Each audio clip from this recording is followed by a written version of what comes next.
সকলোকে পুনৰবাৰ অন্য এটা ভিডিঅ'লৈ স্বাগতম জনাইছো। আজিৰ এইটো ভিডিঅ'ত মই তোমালোকৰ এই বৰ্ষৰ এইচএছ ফাইনেল এক্সামিনেশ্যনৰ বাবে তোমালোকৰ পলিটিকেল সায়েন্স বিষয়টোৰ পৰা 4 আৰু 6 মাৰ্কৰ 10টা খুব ইম্পৰ্টেন্ট কোৱেশ্চন আনসাৰ বিষয়ে আলোচনা কৰিম আৰু ইয়াৰে যিকোনো 3টা বা 4টা কোৱেশ্চনছ তোমালোকৰ এই বৰ্ষৰ এক্সামত আহিবই, সো তোমালোকে চিন্তা কৰিব নালাগে, ভিডিঅ'টো কমপ্লিট চাবা। ইয়াতে প্ৰথম কোৱেশ্চনটো দিয়া আছে, বিশ্বায়ন কি? বিশ্বায়নৰ অৰ্থনৈতিক পৰিণতিসমূহৰ বিষয়ে চমুকৈ আলোচনা কৰা। ইয়াতে 6 মাৰ্ক থাকিব। নাইবা এই কোৱেশ্চনটো এনে ধৰণৰ দিব পাৰে যে বিশ্বায়নৰ অৰ্থনৈতিক ফলাফলৰ বিষয়ে লিখা। ইয়াতে 4 মাৰ্কস আহিব। অৰ্থাৎ তোমালোকে ইয়াতে এটা কথা বুজি থবা যে পৰিণতি আৰু ফলাফল এই দুয়োটা একেই বস্তু হয়, অৰ্থাৎ ইয়াৰ অৰ্থ একেই হয়। ইয়াৰে এনসাৰটো হৈছে বিশ্বায়ন হৈছে বিশ্বব্যাপী অৰ্থনীতি, উদ্যোগ, বজাৰ, সংস্কৃতি আৰু নীতিৰ একত্ৰীকৰণক যি বিশ্বজুৰি সামাজিক ৰাজনৈতিক নিয়ন্ত্ৰণৰ পৰা মুক্ত আৰু বাণিজ্য যোগাযোগ প্ৰৱৰ্জন আৰু পৰিবহনৰ এক বিশ্বব্যাপী নেটৱৰ্কৰ জৰিয়তে অঞ্চল বা দেশবোৰৰ মাজত দূৰত্ব হ্ৰাস কৰে। বিশ্বায়নৰ অৰ্থনৈতিক পৰিণতি বা ফলাফলসমূহ তলত আলোচনা কৰা হ'ল। ক নম্বৰ, বিশ্বায়নৰ ফলত বিশ্বৰ বিভিন্ন প্ৰান্তৰ সাধাৰণ মানুহ, ব্যৱসায় বাণিজ্য আৰু চৰকাৰৰ মাজত পাৰস্পৰিক নিৰ্ভৰশীলতা আৰু সংহতি বৃদ্ধি পাইছে। খ নম্বৰ, অৰ্থনৈতিক বিশ্বায়নে জনসাধাৰণৰ এটা বৃহৎ অংশৰ বাবে ব্যাপক অৰ্থনৈতিক বিকাশ আৰু কল্যাণ সাধন কৰিছে, যেতিয়া তাত অনিয়ন্ত্ৰিত আহে। গ নম্বৰ, অৰ্থনৈতিক বিশ্বায়নে গোটেই পৃথিৱীতে মতামতৰ ক্ষেত্ৰত এটা গভীৰ বিভাজনৰ সৃষ্টি কৰিছে। যিবিলাক সামাজিক ন্যায় সম্পৰ্কে উদ্বিগ্ন তেওঁলোকে অৰ্থনৈতিক বিশ্বায়নৰ প্ৰক্ৰিয়াৰ কাৰণে ৰাষ্ট্ৰৰ ব্যাপক প্ৰত্যাহাৰক লৈ চিন্তিত। এতিয়া কুৱেশ্চন নম্বৰ 2 টোলৈ। শ্বক থেৰাপি কি? কমিউনিষ্ট ৰাজত্বৰ পিছত শ্বক থেৰাপিৰ পৰিণতিবোৰ কি আছিল? সাম্যবাদীৰ পৰা পুঁজিবাদীলৈ পৰিৱৰ্তনৰ এটা উত্তম পথ আছিলনে? এই কুৱেশ্চনটোত 6 মাৰ্ক থাকিব। নাইবা কুৱেশ্চনটো এই ধৰণৰ দিব পাৰে যে কমিউনিষ্ট ৰাজত্বৰ পিছত শ্বক থেৰাপিৰ পৰিণতিবোৰ কি আছিল? এই কুৱেশ্চনটো খুব ইম্পৰ্টেন্ট হয় এই বৰ্ষৰ এক্সামৰ বাবে, সো এইটো ভালকৈ চাই থবা। ইয়াৰে এনসাৰটো হৈছে দ্বিতীয় বিশ্বৰ বেছিভাগ দেশত সাম্যবাদী ব্যৱস্থা ধ্বংস হৈ যোৱাৰ পিছত এই ৰাষ্ট্ৰসমূহ একোনা একত্ববাদী সাম্যবাদী ব্যৱস্থাৰ পৰা গণতান্ত্ৰিক পুঁজিবাদী ব্যৱস্থালৈ নিজৰ অৰ্থনৈতিক আৰু ৰাজনৈতিক ব্যৱস্থাৰ পৰিৱৰ্তন কৰিব লগা হয়। বিশ্ব বেংক আৰু আন্তৰ্জাতিক মুদ্ৰা নিধিৰ প্ৰভাৱত ৰাছিয়া, মধ্য এছিয়া আৰু পূৰ্ব ইউৰোপৰ দেশসমূহৰ এই পৰিৱৰ্তন প্ৰক্ৰিয়াক শ্বক থেৰাপি বুলি জনা যায়। প্ৰক্ৰিয়াসমূহ: ক নম্বৰ, মুক্ত বাণিজ্য। ৰাছিয়াৰ লগতে আন স্বাধীন ৰাষ্ট্ৰসমূহত হঠাতে ৰাজনৈতিক আৰু অৰ্থনৈতিক পৰিৱৰ্তন সংঘটিত হোৱাৰ বাবে তৎক্ষণাৎ তেওঁলোকে ৰক্ষণশীল বাণিজ্য ব্যৱস্থাৰ পৰা মুক্ত বাণিজ্যলৈ গতি কৰে। খ নম্বৰ, প্ৰত্যক্ষ বিদেশী ধন বিনিয়োগ। প্ৰত্যক্ষ বিদেশী ধন বিনিয়োগ শ্বক থেৰাপি আন এটা উল্লেখযোগ্য প্ৰভাৱ। যিহেতু ৰাছিয়াৰ আৰু সহযোগী দেশসমূহত মুক্ত বাণিজ্যক সমৰ্থন জনাইছিল, সেয়েহে বিদেশী বিনিয়োগকাৰীসকলেও ৰাছিয়ান গণৰাজ্যসমূহত ধন বিনিয়োগ কৰিবলৈ আগুৱাই আহিছিল। এই বিনিয়োগে গণৰাজ্যসমূহৰ অৰ্থনৈতিক উন্নয়ন সাধন কৰাৰ লগতে নিবনুৱাৰ সমস্যাৰো কিছু পৰিমাণে সমাধান কৰিছিল। গ নম্বৰ, ব্যৱসায়িক চুক্তিৰ পৰিসমাপ্তি। এই পৰিৱৰ্তনে তদানীন্তন ছভিয়েট ৰাছিয়াৰ গণৰাজ্যসমূহৰ মাজত থকা আৰ্থিক চুক্তিসমূহৰ সমাপ্তি ঘটায়। বৰ্তমানে এই গোটসমূহৰ স্বাধীন গণৰাজ্যবোৰে নিজাববীয়াকৈ পশ্চিমীয়া দেশসমূহৰ চুক্তিত আবদ্ধ হোৱাৰ সুবিধা লাভ কৰে। ঘ নম্বৰ, অৰ্থনৈতিক উন্নয়নৰ পৰিৱৰ্তনৰ বাবে যি শ্বক থেৰাপিৰ অভিজ্ঞতা এই গণৰাজ্যসমূহৰ হৈছিল, এই শ্বক থেৰাপি অৰ্থনৈতিক উন্নয়ন সাধন কৰিছিল। সো এতিয়া কুৱেশ্চন নম্বৰ 3 টোলৈ। বিশ্বায়নৰ ৰাজনৈতিক পৰিণতিসমূহৰ বিষয়ে চমুকৈ আলোচনা কৰা। ইয়াতে 6 মাৰ্ক থাকিব আৰু এই কুৱেশ্চনটো খুব ইম্পৰ্টেন্ট হয় এই বৰ্ষৰ এক্সামৰ বাবে। নাইবা এই কুৱেশ্চনটো এই ধৰণে সুধিব পাৰে যে বিশ্বায়নৰ ৰাজনৈতিক ফলাফলৰ বিষয়ে চমুকৈ লিখা। সো ইয়াৰে এনসাৰটোলৈ আগবঢ়াৰ আগতে তোমালোকলৈ সৰু এটা ৰিকুৱেষ্ট, তোমালোকৰ যদি কোনোবাই এই চেনেলটোত নতুনকৈ আহিছা বা প্ৰথমবাৰৰ বাবে আহিছা, তেতিয়াহ'লে এতিয়া এই চেনেলটোক ছাবস্ক্ৰাইব কৰি কাষত থকা বেল আইকনটো অলত প্ৰেছ কৰি থৈ দিয়া, কিয়নো এই বৰ্ষৰ এইচএছ ফাইনেল এক্সামিনেশ্যনৰ বাবে মই সকলো ছাবজেক্টৰ কমপ্লিট ফ্ৰীতে প্ৰিপাৰেশ্যন কৰাই আছো আৰু ইম্পৰ্টেন্ট PDF ফাইলসমূহ দি আছো। সো তোমালোকে ছাবস্ক্ৰাইব কৰি ল'বা।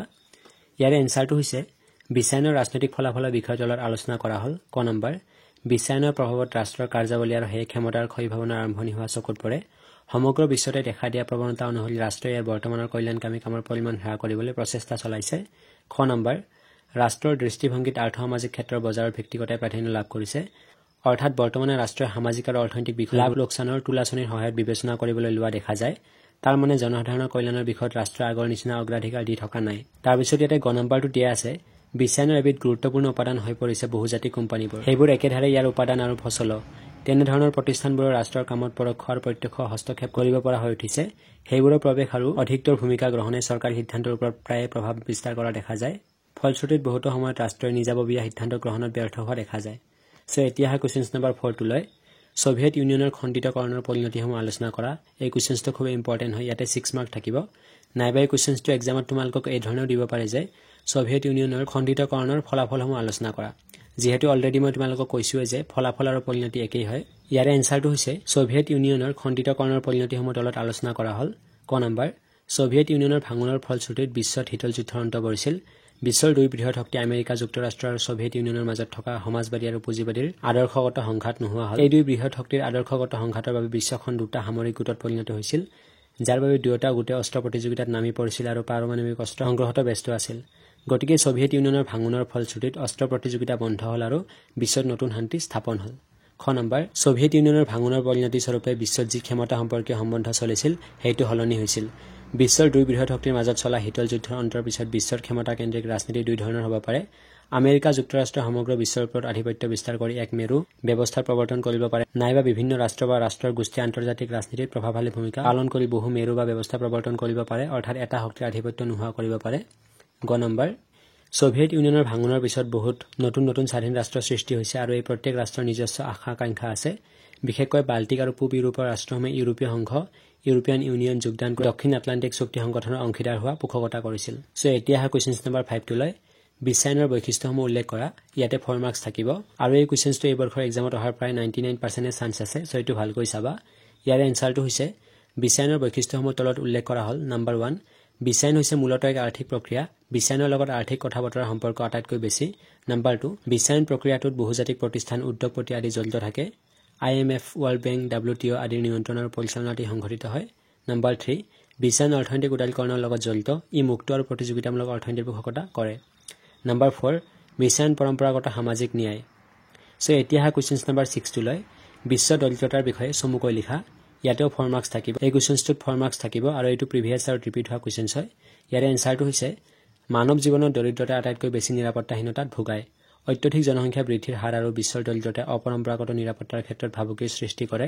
বৰ্তমান বিশ্বত দেখা দিয়া বিভিন্ন স্বাস্থ্যজনিত ভাবুকি যেনে ভয়ংকৰ মহামাৰী, এইডছ, পক্ষীৰ, খোৱাইন ফ্লু, মেলেৰিয়া, কলেৰা আদিয়ে বিশ্বৰ বিভিন্ন ৰাষ্ট্ৰৰ জনসাধাৰণৰ মাজত ত্ৰাসৰ সৃষ্টি কৰিছে।